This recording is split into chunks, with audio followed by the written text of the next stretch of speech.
আমার এই ছোট্ট ছোট্ট গাছগুলোতে কুড়ি কী করে আসলো?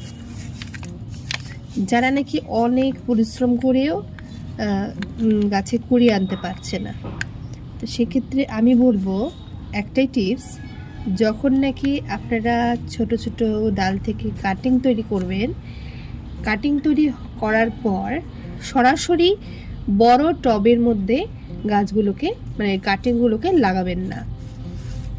আমি যেভাবে ছোট ছোট গ্লাসের মধ্যে লাগিয়েছি, আপনারা ছোট ছোট ব্যাগগুলোর মধ্যেও লাগাতে পারেন।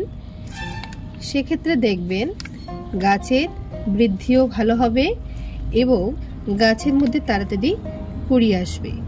যেহেতু এখন বর্ষাকাল, তাই গাছে কুড়ি আসাটা খুব স্বাভাবিক এবং যেহেতু ওর জায়গাটাও খুব কম, সেক্ষেত্রে ওর বিস্তারটা ওর গ্রোথের মধ্যে না দিয়ে ও কুড়ির মধ্যে অবশ্যই দেবে। গ্রোথ অবশ্যই হবে, কিন্তু ওর যে শেকড়ের গ্রোথটা সেটার মধ্যে অতটা জোর লাগাবে না, যেহেতু ওর মাটি পরিমাণটা কম। তাই আপনারা চেষ্টা করবেন সবসময় ছোট ছোট ডাল কাটিং তৈরি করার পর অবশ্যই ডালগুলোকে ছোট ছোট পাত্রের মধ্যে প্রতিস্থাপন করার। নমস্কার, ভালো থাকবেন।